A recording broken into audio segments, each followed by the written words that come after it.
चलिए students, exercise ए तो हमारी कंप्लीट होती है। अब बारी है एक्सरसाइज बी को कंप्लीट करने की।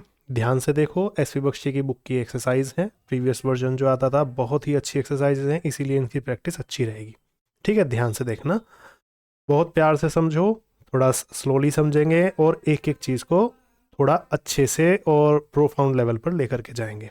ठीक है, अब देखो, जैसे पहला ही सेंटेंस दिया गया है, ration has run out. Run out एक फिक्स फ्रेजल वर्ब है जिसका मतलब होता है खत्म हो जाना। ठीक है, and the district magistrate has been informed, और डिस्ट्रिक्ट मजिस्ट्रेट को इन्फॉर्म कर दिया गया है। हैज़ बीन थर्ड फॉर्म आया है, पैसिव वॉइस है, किसी के द्वारा किया गया है। तो राशन खत्म हो गया है और डिस्ट्रिक्ट मजिस्ट्रेट को इन्फॉर्म कर दिया गया है, ये सेंटेंस है। अब प्रॉब्लम यहाँ पर ये है कि राशन जो है इंग्लिश में राशन नहीं लिखा जाता। इसको आपको क्या लिखना पड़ेगा? इसको आपको लिखना पड़ेगा राशंस, क्योंकि ये प्लूरल नाउन था, है ना, रूल में लिखवाया हुआ है ये। दूसरी बात, चूंकि ये प्लूरल नाउन है इसीलिए इसके साथ वर्ब भी हमेशा प्लूरल आएगी। बस अगर इतना कर दोगे तो सेंटेंस तुम्हारा ठीक हो जाएगा। प्रॉपर रूल में लिखवाया हुआ वर्ड है, कुछ नया वर्ड नहीं है। ये वही राशन है जो आप चीनी गेहूं वगैरह राशन से लेकर के आते हैं, राशन कार्ड से अपने लेकर के आते हैं।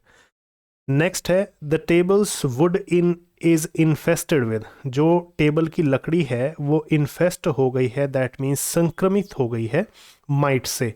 माइट या टर्माइट क्या होते हैं? दीमक होते हैं। वो माइट से संक्रमित हो गई है। And I am likely to dispose it off. Dispose off का मतलब होता है किसी चीज़ से छुटकारा पाना, किसी चीज़ को यूज से बाहर कर देना। तो मैं इसे बाहर करने वाला हूँ, मैं इसे बेचने वाला हूँ, मैं इससे छुटकारा पाने वाला हूँ, ये सेंटेंस की हिंदी है। अब प्रॉब्लम कहाँ है? प्रॉब्लम है इस हिस्से में। टेबल्स वुड जो है, अब तुम्हें पता है कि जब हम पोजेसिव केस लगाते हैं, ये बात मैंने पोजेसिव केस में पढ़ाई थी, जब हम पोजेसिव केस लगाते हैं तो हमें ध्यान देना होता है कि जब निर्जीव चीज़ के साथ हम पोजेसिव केस लगाएंगे तो वहाँ अपोस्ट्रोफी का नहीं, ऑफ का यूज़ करेंगे, और ऑफ में बाद में आने वाली चीज़ पहले आती है। दैट मीन्स आपको क्या करना पड़ेगा? आपको करना पड़ेगा वुड पहले, द वुड, फिर लगेगा ऑफ, एंड फिर लगेगा the table, the wood of the table. अगर तुम इस तरीके से लिखोगे तो ये चीज़ आपकी ठीक है। कारण क्यों ठीक है? क्योंकि ये चीज़ आपकी निर्जीव है, इस वजह से सही है। ठीक है, ऑफ के साथ में। डन। अब चलो आगे बढ़ते हैं, नेक्स्ट सेंटेंस देखते हैं। नेक्स्ट सेंटेंस क्या कहता है? नेक्स्ट सेंटेंस कह रहा है, the moral of the army, the moral of the army, the moral of the army, कोई भी प्रोनाउंसिएशन आप यूज़ कर सकते हैं, वॉज हाई। जो आर्मी का हौसला था वो हाई था, बहुत पीक लेवल पर था। बिकॉज द न्यूज़, क्योंकि जो न्यूज़ सामने से आ रही थी, कमिंग फ्रॉम द फ्रंट, जो सामने से न्यूज़ आ रही थी, वर वेरी एनकरेजिंग। अब आपको पता है कि न्यूज़ जो वर्ड है, भले ही एस लगा हुआ है लेकिन ये सिंगुलर है, तो इसके सामने आने वाली वर्ब कैसी होगी? वो भी सिंगुलर होगी। दैट मीन्स इस वर्ब की जगह पर आपको क्या करना पड़ेगा? वॉज करना पड़ेगा। अगर वर्ब की जगह पर वॉज कर दो तो आपका सेंटेंस ठीक हो गया। ठीक है, चलिए अब आगे बढ़ते हैं। नेक्स्ट सेंटेंस पूछा गया है आपके चैप्टर के रूल नंबर 2 से। रूल नंबर 2 में यही क्वेश्चन था, यही वर्ड था, मेजोरिटी। तो मेजोरिटी को हमने क्या कहा था कि मेजोरिटी आपका एक प्लूरल नाउन है। तो प्लूरल नाउन की खासियत क्या होती है कि इसके साथ वर्ब भी प्लूरल आएगी। अब अगर ये प्लूरल है, इसमें ऐसा हम लगा नहीं सकते हैं, ये भी ध्यान रखेंगे। तो आपकी जो वर्ब होगी वो वर्ब भी प्लूरल होगी। अब लाइक में एस आई एस लगा है, ये सिंगुलर वर्ब को डिनोट करता है। प्रेजेंट इंडेफिनिट का रूल क्या है कि सिंगुलर वर्ब के साथ एस आई एस रूल लगाते हैं, एस आई एस लगाते हैं। लेकिन प्लूरल वर्ब जो होती है वो क्या आती है? सिंपली बिना एस या ई एस के आती है। तो आपको लाइक्स की जगह पर लाइक करना पड़ेगा, कारण मेजोरिटी प्लूरल नाउन है। दैट मीन्स सेंटेंस का सब्जेक्ट प्लूरल है, तो प्लूरल वर्ब के प्लूरल सब्जेक्ट के साथ में हम एस या ई एस नहीं लगा सकते हैं, इस बात का ध्यान रखना है। ठीक है, अब नेक्स्ट सेंटेंस पर मूव करते हैं। इस फिफ्थ और सिक्स्थ सेंटेंस में बहुत से बच्चे कंफ्यूज्ड हैं, तो मैं इसको थोड़ा सा तरीके से समझाऊंगा, ध्यान से देखना, कोई प्रॉब्लम ना हो तुम्हें। पहले इस पे फिफ्थ और सिक्स सेंटेंस पे, दोनों उस पे एक साथ नजर मारो।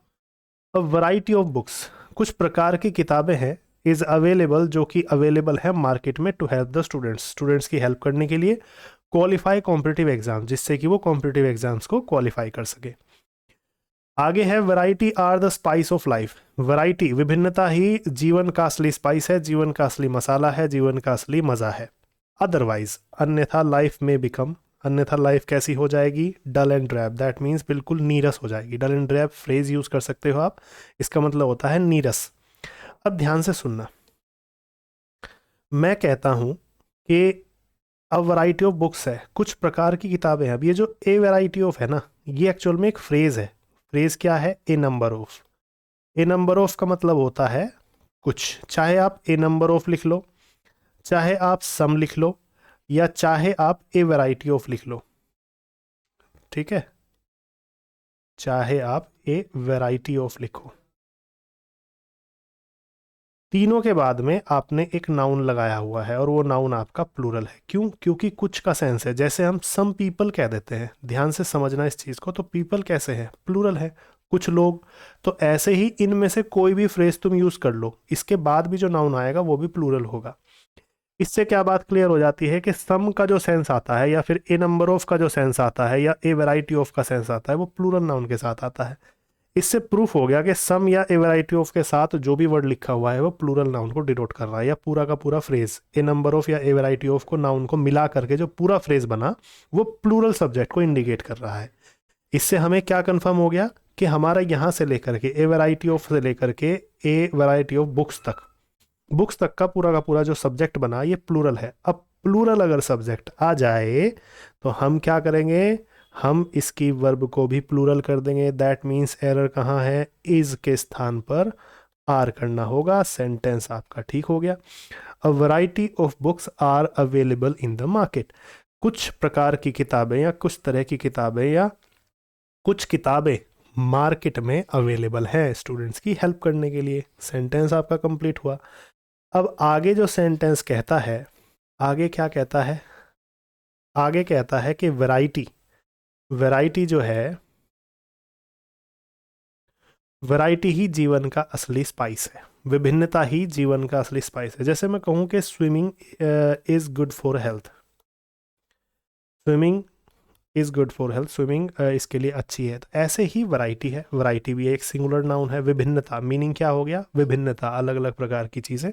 तो विभिन्नता ही जीवन का असली मज़ा है। इसीलिए चूंकि ये एक चीज़ है, एक चीज़ के आगे वर्ब भी कैसी आनी चाहिए, सिंगुलर आनी चाहिए। तो इससे हमारी क्या चीज़ फिक्स हो गई कि वैरायटी के बाद आने वाला जो आर है ये गलत है। इसकी जगह पर आपको क्या लगाना पड़ेगा, इज लगाते ही सेंटेंस आपका ठीक हो जाएगा। बात समझ में आ गई? चलिए आगे बढ़ते हैं। अब इसको इरेज करते हैं सबको एंड नेक्स्ट सेंटेंस की तरफ मूव करते हैं। नेक्स्ट सेंटेंस क्या कहता है, ध्यान से देखें। वैरायटी वाले दोनों सेंटेंस हो गए। पहला सेंटेंस क्या कहता था, कुछ किताबें, और दूसरा सेंटेंस क्या कहता है, विभिन्नता, जो कि एक वर्ड की तरह से यूज हुआ है, सिंगुलर नाउन की तरह से यूज हुआ है। आगे बढ़ते हैं। सेवेंथ सेंटेंस क्या कहता है, लोड्स ऑफ फ्रेंड्स, बहुत सारे दोस्त। अच्छा, ये दोनों फ्रेज एक ही हैं, चाहे आप ए लॉट ऑफ लगा लो, चाहे आप लॉट्स ऑफ लगा लो, दोनों के दोनों सही फ्रेजेस हैं और एक ही हैं। दोनों के दोनों में से कुछ भी यूज हो सकता है, दोनों एक जैसे ही है। ठीक है, ए लॉट ऑफ या lots of. Lots of friends come to meet him, बहुत सारे दोस्त उससे मिलने आते हैं। Whenever he visits his home town, जब कभी भी वो अपने होम टाउन विजिट करता है, दैट मीन्स घर के जो पहले उसका सिटी था जहाँ पर वो रहता था, उसमें जब भी वो घूमने आता है, मिलने आता है, तो बहुत सारे लोग उससे मिलने आते हैं। तो लोट्स ऑफ चूंकि या ए लॉट ऑफ चूंकि प्लूरल नाउन के साथ ही आता है, इसके साथ वर्ब भी आपको प्लूरल ही दे रखी है। अगर सिंगुलर होती तो कब मैं ऐसे एस लगा देता। तो प्लूरल नाउन के साथ प्लूरल वर्ब आई है, तो सेंटेंस पूरी तरह से सही है, सेंटेंस में कोई गड़बड़ नहीं है। चलिए आगे बढ़ते हैं। नेक्स्ट सेंटेंस है सेंटेंस नंबर 8, जो कि क्या कहता है, he never believes in using a fair means, वह कभी भी सही तरीके इस्तेमाल करने में विश्वास नहीं करता। मीन्स का मतलब तरीके, सही चीज़ें। Because they are not acceptable, क्योंकि वे एक्सेप्टेबल नहीं है आज के इस मटीरियलिस्टिक एज में, यानी कि युग में, मटीरियलिस्टिक युग में, आज के भौतिकवादी युग में आज ये एक्सेप्टेबल ही नहीं है। अब तुम्हें एक बहुत छोटी सी बात पर फोकस करना है कि अगर मैं यहाँ पर सिंपल सी बात समझो, अगर मैं बॉयज़ कह दूँ तो क्या मैं बॉयज़ से पहले ए लगा सकता हूँ? कभी भी नहीं लगा सकता। तो यही हमारा यहाँ पर एरर है। मीन्स क्या है, प्लूरल नाउन है, तो प्लूरल चीज़ से पहले क्या मैं कभी भी ए लगा सकता हूँ? नहीं लगा सकता। दूसरी बात, अगर तुम हिंदी भी निकालो तो तुम्हें पता लगेगा कि वह कभी भी एक सही तरीके इस्तेमाल करने में विश्वास नहीं करता या वह कभी भी सही तरीके इस्तेमाल करने में विश्वास नहीं करता। तो तुम कहोगे तरीकों के साथ तो ए सही नहीं बैठ रहा, इसीलिए हम यहाँ से काट रहे हैं। सिंपल सी बात है कि प्लूरल नाउन के साथ ए या एन का कोई काम नहीं। ठीक है, चलो अब आगे बढ़ते हैं, नेक्स्ट सेंटेंस देखते हैं। 20 सेंटेंसेस की एक्सरसाइज है, हम ऑलमोस्ट हाफ पर आ चुके हैं। नेक्स्ट सेंटेंस है अ प्लेंटी ऑफ इंफॉर्मेशंस। जिन्होंने चैप्टर आसानी से या तरीके से पढ़ा है उन्हें अभी तक एरर समझ में आ गया होगा। Plenty of information that means बहुत सारी इंफॉर्मेशन अबाउट हिज एक्टिविटीज़, उसकी एक्टिविटीज़ के बारे में वो पास कर दी गई है उसके बॉस को।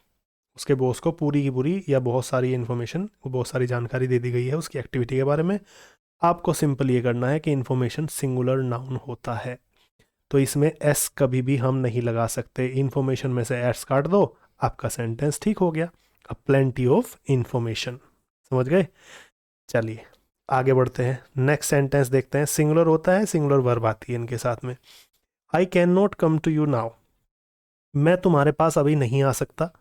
Because a lot of works remains to be done, क्योंकि बहुत सारा काम पड़ा हुआ है करने के लिए। अब सबसे पहले रूल में तुम्हें नाउन में समझाया था मैंने कि वर्क में कभी भी एस नहीं लगाना, क्योंकि वर्ब अनकाउंटेबल नाउन्स में शामिल होता है। तो इसमें आप ए लॉट ऑफ लगा दो, लॉट्स ऑफ लगा दो, सम लगा दो, मच लगा दो, फ्रेज कुछ भी लगा दो इससे पहले, लेकिन ना तो इससे तुरंत पहले सिंपली ए लगेगा या एन लगेगा, बिल्कुल नहीं लगने वाला वो, और ना ही इसके तुरंत बाद आप एस लगा सकते हैं। नाउन के सबसे पहले रूल में मैंने तुम्हें ये बात बताई थी। ठीक है, चलो अब आगे बढ़ते हैं। All the evidences against him, सारा का सारे जो सबूत थे वो उसके खिलाफ थे। वर रिजेक्टेड, खिलाफ थे, अगेंस्ट हिम जो उसके खिलाफ थे, वर रिजेक्टेड, उन्हें रिजेक्ट कर दिया गया बाय दी हाई कोर्ट के द्वारा। अब तुम्हें पता है कि एविडेंस में हम कभी भी एस नहीं लगाते हैं, लेकिन एविडेंस के साथ में ऑल फ्रेज यूज़ किया गया है, लेकिन इसका मतलब सारे के सारे सबूत। तो सबूत में तो आप एस नहीं लगाएंगे, लेकिन सारे हैं तो इसलिए आप सारे की वजह से, एक से ज़्यादा क्योंकि है इसलिए आप वर्ड लगा सकते हैं। लेकिन एविडेंस में भूल करके भी एस मत लगाना, ये भी आपके पहले रूल का ही था क्वेश्चन। ठीक है, आगे बढ़ते हैं। Commanders in chief orders arrived late, commander in chief के जो ऑर्डर थे वो लेट आए। And the forces had to retreat, और फोर्सेज को पीछे हटना पड़ा। रिट्रीट का मतलब कदम पीछे हटाना। ठीक है, अब ध्यान से समझो इस चीज़ को कि कमांडर इन चीफ के ऑर्डर हैं। मैंने तुम्हें एक बात बताई थी चैप्टर में कि जो आपका कंपाउंड नाउन होता है उसमें उसे अगर मुझे प्लूरल करना हो, ध्यान से देखना इस चीज़ को, मैं रिपीट कर रहा हूँ। मान लो मैं कहता हूँ कमांडर इन चीफ, मान लो मैंने ये वर्ड लिखा, अगर मुझे इसे प्लूरल करना हो, कमांडर इन चीफ को मुझे प्लूरल करना हो, तो मैं क्या करूँगा, तो मैं कमांडर में एस लगाऊंगा, तो ये कमांडर्स इन चीफ बनेगा। प्लूरल में कभी भी लास्ट में एस नहीं लगाते।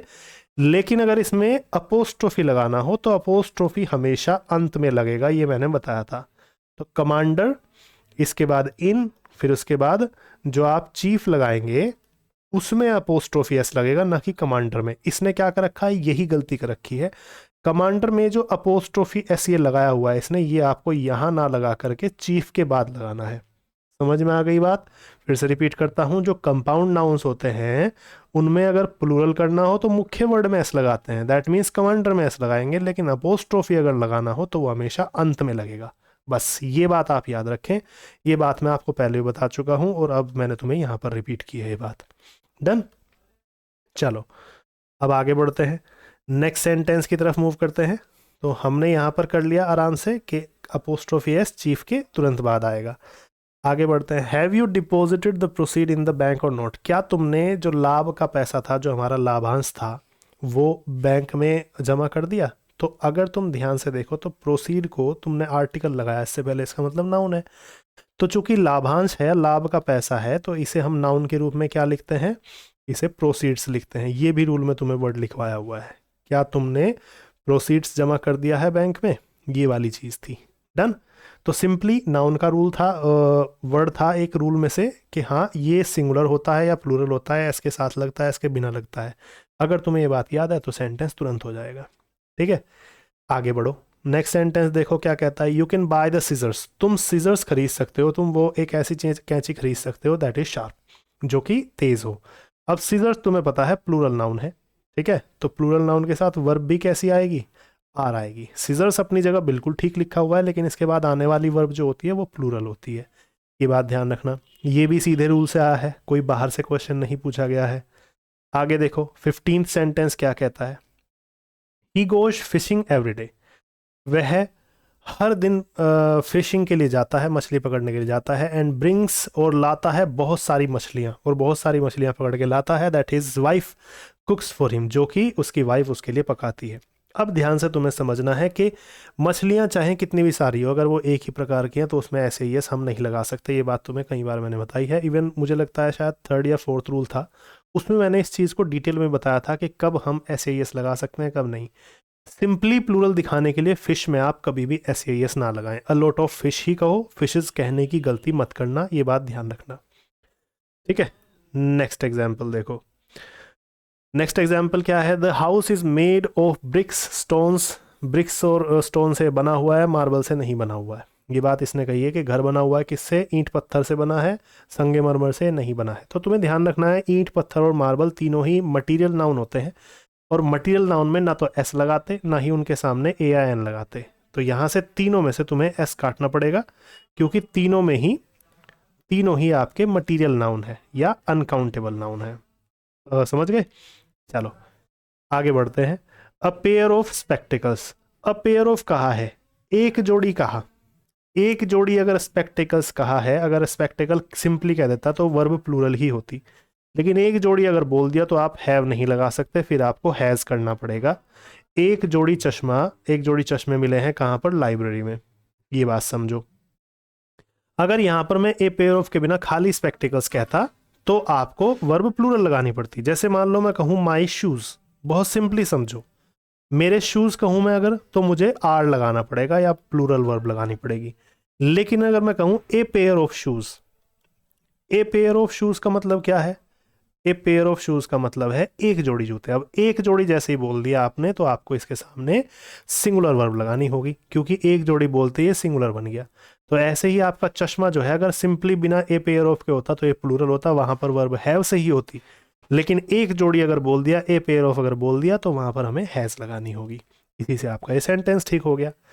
आगे बढ़ते हैं, this data are very useful, ये जो आंकड़े हैं ये बहुत ही यूजफुल है, to arrive at the correct conclusion, सही कंक्लूजन, सही निष्कर्ष पर पहुंचने के लिए आंकड़े बहुत ही यूजफुल हैं। अब तुम्हें क्या ध्यान देना है, अब तुम्हें ये समझना है कि जो आंकड़े हैं, जो डेटा है, वो प्लूरल वर्ड है। आंकड़े जो है प्लूरल वर्ड होता है, अगर ये सिंगुलर होता तो डेटम होता, ये मैंने तुम्हें टेबल में लिखवाया था वर्ड चैप्टर में, है ना। तो ये ठीक है, इसके साथ वर्ब भी बिल्कुल सही है, ठीक है, प्लूरल वर्ब आई है। लेकिन जो दिस है इसे आपको दीस करना पड़ेगा, क्योंकि इस प्लूरल वर्ब के साथ दिस नहीं चलता, प्लूरल वर्ड के साथ दिस नहीं चलता, दीस चलेगा, ये बात याद रखनी है खासकर, ठीक है। चलिए अब आगे बढ़ते हैं। अब केवल 2 सेंटेंस बचते हैं, इनको भी फिनिश करते हैं फटाफट से, ठीक है। देखो सेंटेंस क्या कहता है, सेंटेंस 19 कहता है, what's the criteria of selection, selection का क्राइटेरिया क्या है एग्जाम में। अब देखो ये सेंटेंस 2 तरीके से ठीक हो सकता है। जो इसकी आंसर की है एक्सरसाइज की, उसमें तो कहा गया है कि आप इसकी जगह आर कर दीजिए, बट आप ये बात ध्यान रखें कि ये पेयर गलत है। बस इस पेयर को 2 तरीके से आप ठीक कर सकते हैं। कौन कौन से तरीके हो सकते हैं समझे। चूंकि क्राइटेरिया प्लूरल वर्ड है, क्राइटेरिया प्लूरल वर्ड है आपका, तो आप इससे पहले या तो आर लगा दीजिए। तरीका ये है कि जांचने की जब पैमाना होता है, जांचने की जो कसौटी होती है, जो टेस्ट होते हैं, अगर वो एक ही है तो उसे हम क्राइटेरियन बोलते हैं, एक से ज़्यादा है तो क्राइटेरिया बोलते हैं। तो क्राइटेरिया अगर रखना चाहते हो, एक से ज़्यादा अगर टेस्ट के लेवल रखना चाहते हो, तो वहाँ पर आर लगाओ। मन तुम्हारा है कि तुम क्या पूछना चाहते हो, तुम एक से ज़्यादा टेस्ट के लेवल पूछना चाहते हो या एक ही लेवल पूछना चाहते हो। तो इस तरीके से तो अगर तुम ज़्यादा पूछते हो तो आर ठीक है क्राइटेरिया के साथ।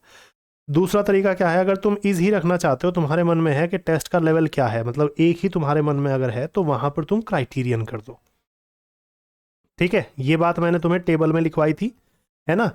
क्राइटेरिया जो होता है प्लूरल वर्ड होता है, तो इसके साथ वर्ब कैसी चाहिए, आर चाहिए, और क्राइटेरियन जो होता है सिंगुलर वर्ड होता है, इसलिए इसके साथ हम इस कर देंगे। तो दोनों में से कोई भी एक तरीका अपना लो, बस इसे ठीक कर दो। ठीक है, ध्यान रखना प्लूरल के साथ सिंगुलर नहीं चलेगा, प्लूरल के साथ प्लूरल चलेगा, सिंगुलर के साथ सिंगुलर चलेगा। बस इतनी सी बात अगर तुम याद रखोगे तो सेंटेंस ठीक हो जाएगा। डन। अब बढ़ते हैं इस एक्सरसाइज के लास्ट सेंटेंस की तरफ। लास्ट सेंटेंस क्या कहता है, ध्यान से देखो।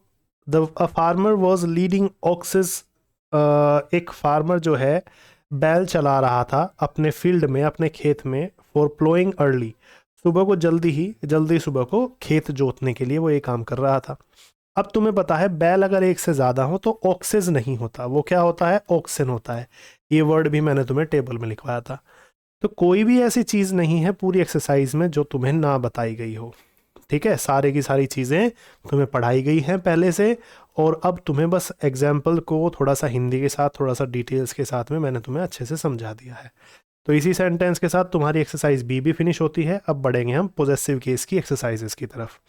ठीक है, नाउन कंप्लीट होता है हमारा। अब पोजेसिव केस की पहले चैप्टर करेंगे, फिर उसकी एक्सरसाइज करेंगे, और फिर प्रोनाउन के अगले चैप्टर की तरफ बढ़ेंगे। ठीक है, चलिए।